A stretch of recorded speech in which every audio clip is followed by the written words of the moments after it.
Oke? Boleh kita mulai? Boleh. Oke. Siang. Siang. Malam. Ayo kurang fokus. Ulang.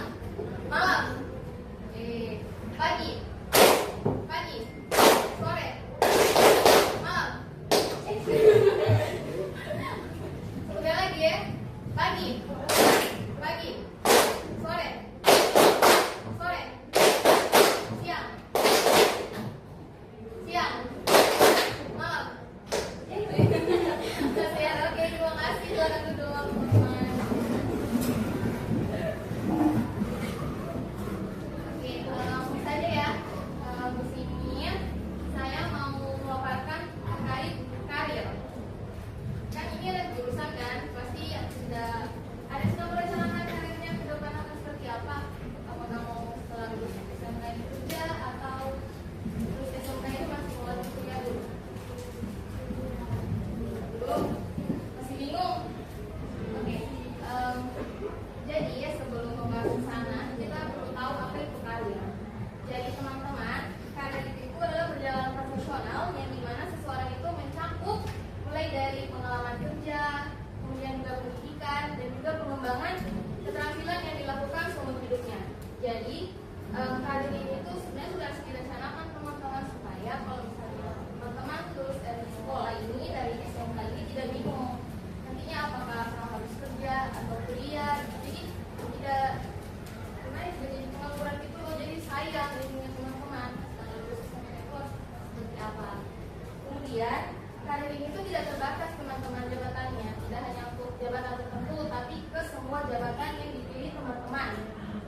Jadi karir itu tidak fokus di satu saja, tapi di semua. Kan banyak kan sekarang juga banyak ya. SMK saja banyak jurusannya. Di sini berapa jurusan? Ada 6 ya. Tadi kan merencanakan karir sejak ini. Kenapa kita itu harus merencanakan karir itu sejak ini? Yaitu tadi yang pertama, supaya setelah lulus SMK ini teman-teman itu tidak bingung apakah harus kerja atau kuliah. Jadinya jangan nanti sudah mau dekat-dekat lulus baru bingung harus kemana. Teman-teman lain itu sudah daftar persiapan untuk kuliah, persiapan riset-riset tempat kerjanya dan lain sebagainya. Kemudian juga itu membantu teman-teman fokus belajar dan mengembangkan skill. Ya, kayak teman-teman mau lanjut kuliah ini, jadi teman-teman itu banyak belajar, mau persiapan untuk SN, SNBT dan lain sebagainya. Nah, kalau untuk kerja teman-teman itu pasti akan sibuk sih lebih mengembangkan skill teman-teman di bidang teman-teman suka. Misalnya di Boga loh, teman-teman suka masak atau mungkin suka pelayanan. Nah, mungkin teman-teman bisa menggali skill teman-teman di situ itu untuk mempersiapkan karir teman-teman di masa depan. Oke?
di dapur pastry mungkin teman-teman ada yang satu orang atau dua orang yang paling paling handal lah bikin kue, itu mungkin bisa diandalkan teman-teman. Jadi kayak ini nanti teman-teman mau belajar dan lain sebagainya. Kemudian pahami kepribadian. Nah, tentang diri sendiri nih teman-teman. Jadi kalau kepribadian itu cara kalian berpikir. Jadi apakah kalian itu tipe orang yang temperamen atau tipe orang yang saya pikir dulu baru saya melakukan. Jadi dipikir dulu baru bertindak seperti itu. Atau tidak teman-teman itu kalau orang yang emosian itu ya apa-apa emosi. Itu sebenarnya tidak bagus sekali teman-teman di dunia kerja. Apalagi lanjut ke pendidikan ya kuliah. Karena kita tidak tahu teman-teman kita ini kan orang baru semua kan kalau di perkuliahan itu. Jadi langkah baiknya pahami dulu kepribadian teman-teman sendiri. Itu bisa dilakukan dengan ini teman-teman, tes psikologi kayak MBTI salah satunya dan tes lain sebagainya. Oke, selanjutnya yaitu kenapa minat dan bakat itu penting. Karena kalau sesuai kita kayak kerja sesuai dengan minat pasti akan menyenangkan, terus juga itu cenderung meningkatkan kualitas diri sama produktivitas kita. Jadi kita itu kerja kalau sesuai minat, kalau sudah senang ya kita akan produktif, kita kerjakan terus pekerjaan itu tanpa merasa jenuh sampai bosan jenuh. Kemudian kalau sesuai bakat ya itu kita jadi tahu. Kalau sesuai bakat nanti teman-teman bisa jadi sama produktif juga, tapi gampang menguasai bidangnya. Misalnya kalau kan korbannya di boga, kalau sesuai bakat misalnya, kalau bakat berarti di pastry, kita pastry lagi ya. Misalnya teman-teman andalnya itu di roti. Nah kalau teman-teman kerja terus dapat di hotel terus bagian roti atau pastry, teman-teman sudah ada basicnya, teman-teman sudah kuasai juga bidang itu. Nah semakin teman-teman asal itu semakin dia sudah tahu kok di dalam bagaimana caranya begini itu bisa menjadi ini keunggulan sendiri untuk teman-teman bekerja.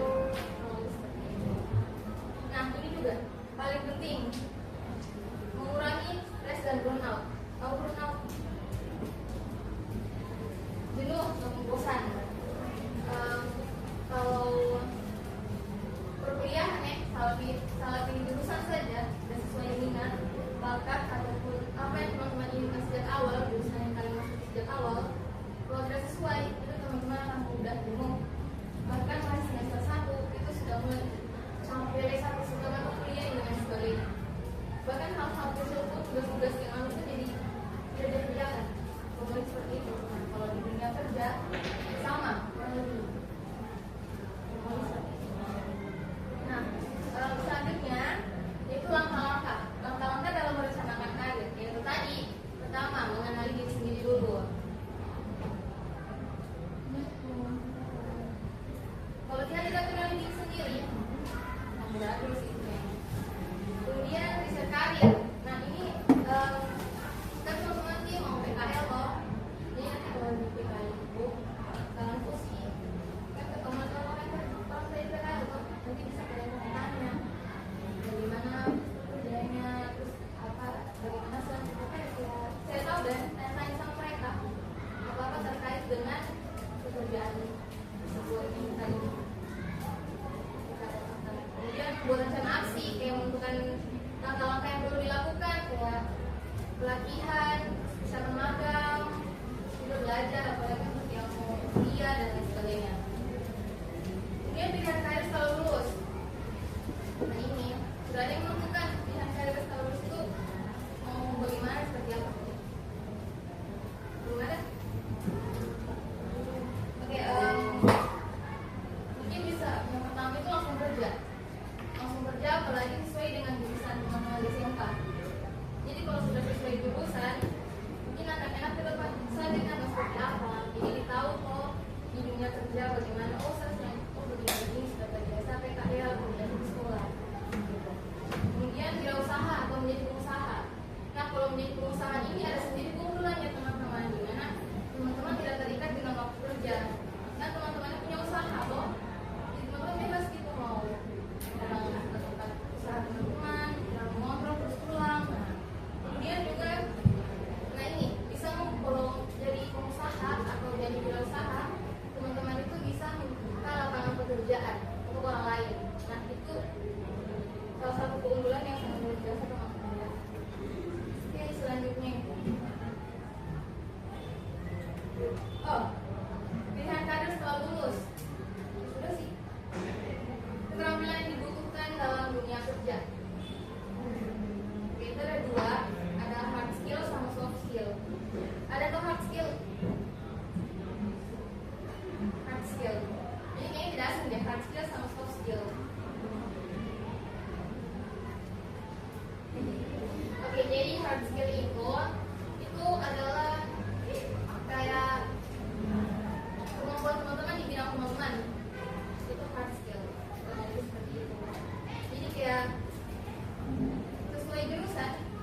sudah ada basic-basicnya jurusannya. Nah, kurang lebih seperti itu. Kemudian soft skill. Soft skill apa? Ya? Kurang lebih ada lagi soft skill. Oke, jadi soft skill itu teman-teman itu kurang lebih itu udah terbagi beberapa. Ada komunikasi. Komunikasi itu paling utama sama etika. Komunikasi itu kita public speaking lah istilahnya. Itu kita public speaking. Terus ketika dia bisa mengutarakan ide-ide yang dia punya itu baik secara lisan maupun tulisan. Dan kalau etika itu paling penting teman-teman. Biar kalian jago, biar kalian pintar dalam bekerja, dalam pendidikan. Kalau kalian tidak punya etika, apalagi kayak suka sama orang, sama saja, sama teman saja, kalian akan sama sebelah mata sama orang-orang. Ya. Kemudian ada disiplin dan tanggung jawab. Disiplin dan tanggung jawab itu kalian itu dalam tepat waktu. Kalau di tempat kerja dalam tepat waktu, terus kalau di perkuliahan juga harus tepat waktu teman-teman, karena kalau di perkuliahan itu harus tetap sebenarnya tergantung dosennya lagi. Apalagi yang suka menentukan waktu, bahkan ada yang tidak boleh terlambat. Kalau terlambat, kalian tidak masuk kelas. Itu kerugian. Jadi disiplin waktu sangat penting. Dan juga tanggung jawab. Kalau tanggung jawab dalam dunia kerja itu tanggung jawab dalam pekerjaan. Jangan ada kerja malah dialihkan atau dialihkan ke orang lain. Itu sangat tidak bagus sekali. Kalau tanggung jawab di pendidikan dan tanggung jawab juga kan itu tugas dari dosen dan lain sebagainya. Kemudian ada problem solving atau pemecahkan masalah. Yang dimana teman-teman kalau